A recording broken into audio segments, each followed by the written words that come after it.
Alright, Shalom. This is Soldier Yawanathan, Sakari Toronto.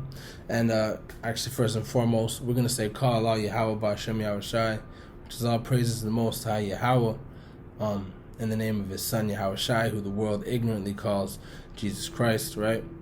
And coming back at you guys with another lesson. This is going to be on the topic of all Israel will be in the kingdom, right? And my notes I have it, all Israel will be saved, but obviously not all Israel is going to be saved from the destruction from the lake of fire, which is in Mystery Babylon, aka America. So, but this topic is going to be on all Israelites will be in the kingdom. All right, and what this is about is concerning if, for example, we have certain doctrines out there that I say have crept in unawares that there will be certain Israelites that will be destroyed forever individually. Like they won't see the kingdom at all. And it's funny because I had this conversation with a particular camp who they also believe in regeneration, which the scripture teaches.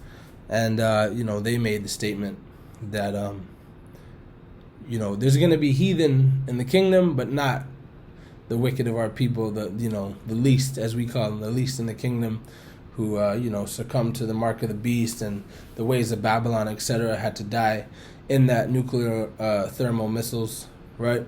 But we believe they will be regenerated back into the kingdom. Certain individuals, certain camps, certain brothers and sisters don't believe that, which is heresy, right? It's a heretical doctrine, because what eventually you end up coming to is saying, well, there'll be heathen in the kingdom, but all of the heathen will be regenerated back into the kingdom as slaves, etc., but not the 2/3 of our people. That's heretical. It's very coonish, to say the least.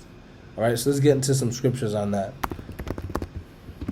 All right, we all know this one, Romans 11 and 26. It says, "And so all Israel shall be saved, as is written, there shall come out of Zion the deliverer, and shall turn ungodliness from Jacob."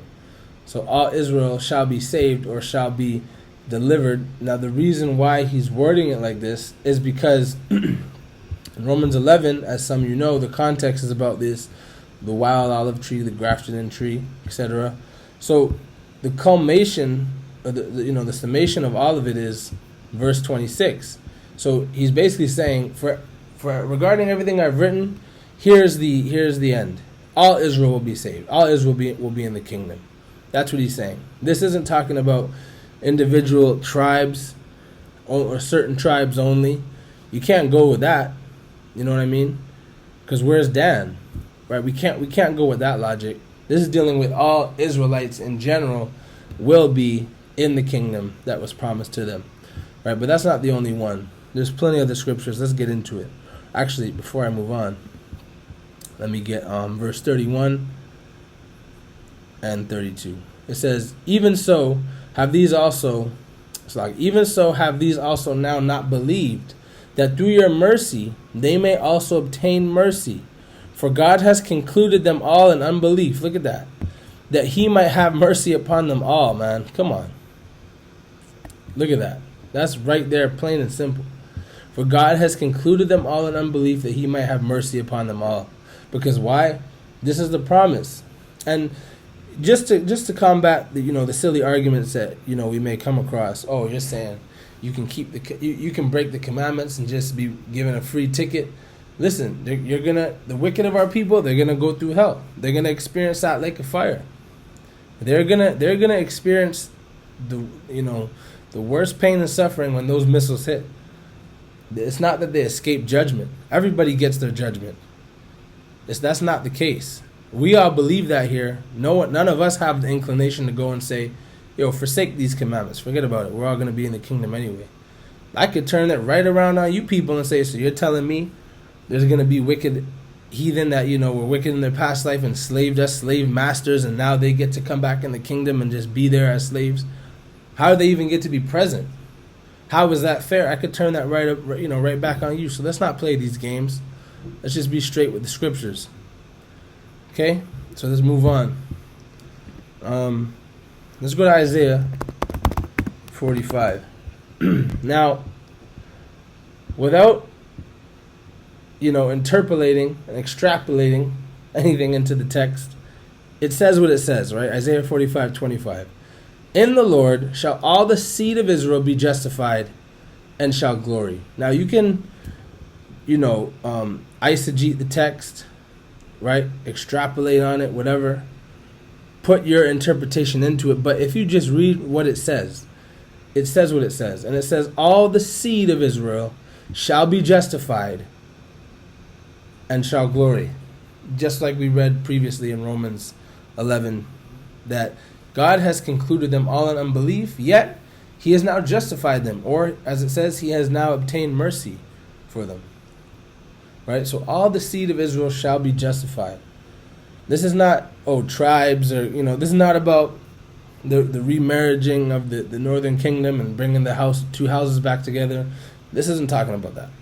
It's talking about each individual Israelite will be promised, the kingdom, whether they're the least or the greatest, right?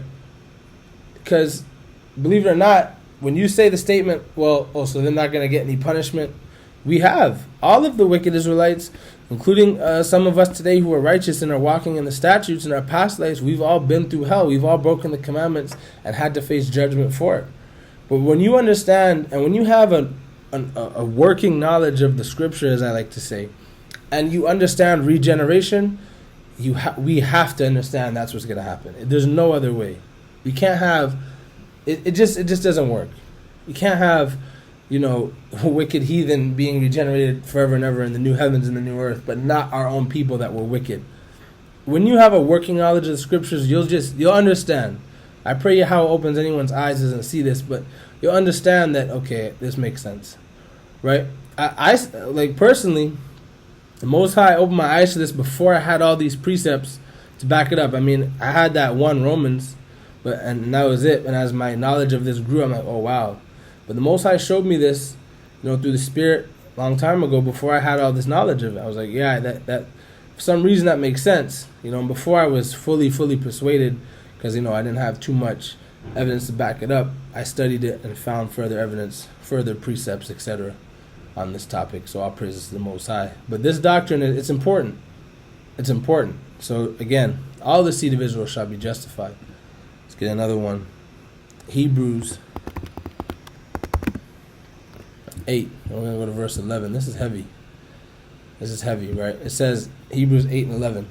And they shall not teach so before I continue, we all know this is quoting Jeremiah 31, New Covenant.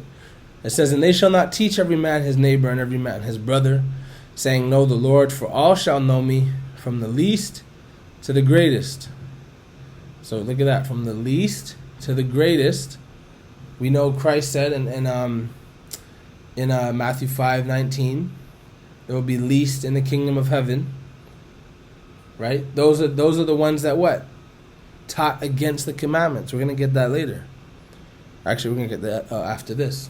But there shall, for they shall all know me, from the least to the greatest. Verse 12, watch this. For I will be merciful to their unrighteousness.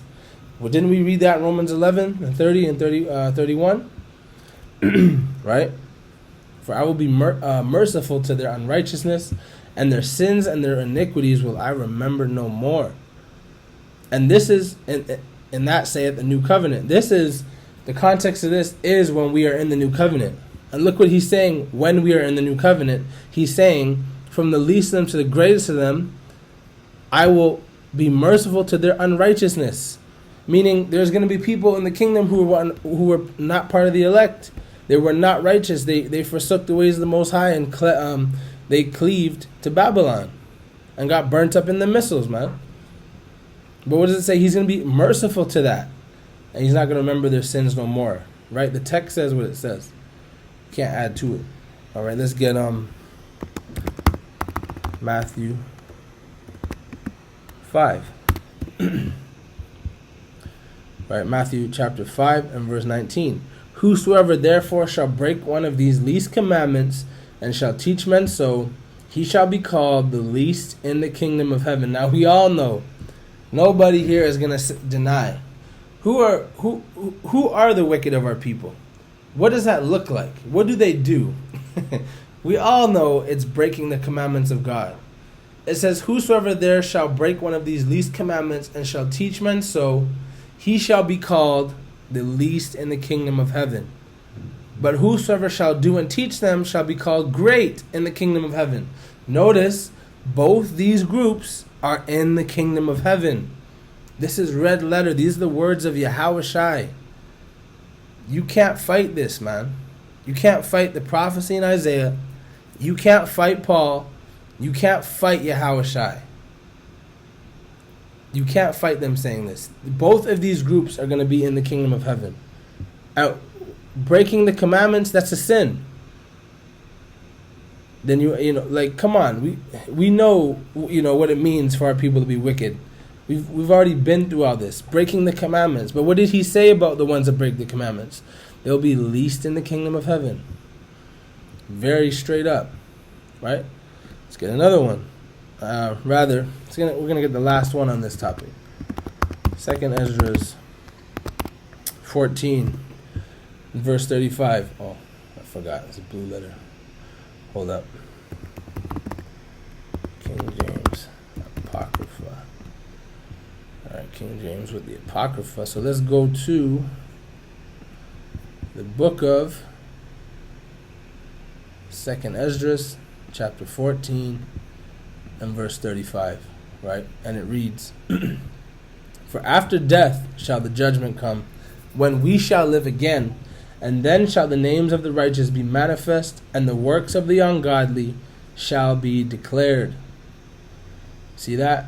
For after the death shall judgment come, when we shall live again. So people who are judged, everyone's going to be judged. Everyone knows the great judgment. That's everybody, right? Then we shall live again, it says. And then now to prove that this is even the wicked are going to live again after the judgment, it says, and then shall the names of the righteous be manifest, and the works of the ungodly shall be declared. Right? Meaning, when we shall live again, that's everybody in general, but there's going to be some, the ones who are righteous, their works will be manifest, or rather their names will be manifest, and the works of the ungodly shall be declared. But everyone's going to live again, and they're going to face their punishment under the sun, as the scripture says in Ecclesiastes 3:16. He saw judgment under the sun.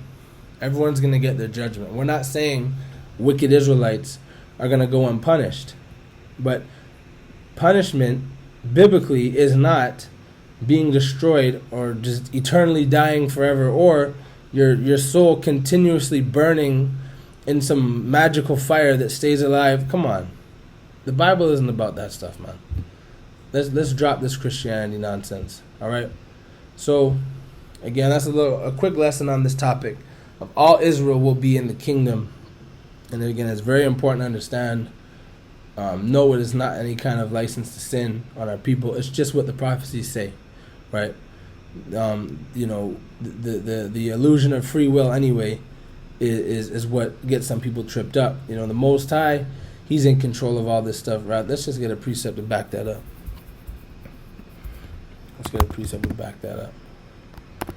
Revelation 4:11. Thou art worthy, O Lord, to receive glory and honor and power, for thou hast created all things, and for thy pleasure they are and were created. For thy pleasure they are and were created. Right? The Most High creates things, and he controls things for his pleasure. Right? Alright, so with that, I'm going to say, HALAL, YAHAWAH, BAHSHAM, YAHWASHI, and Shalom.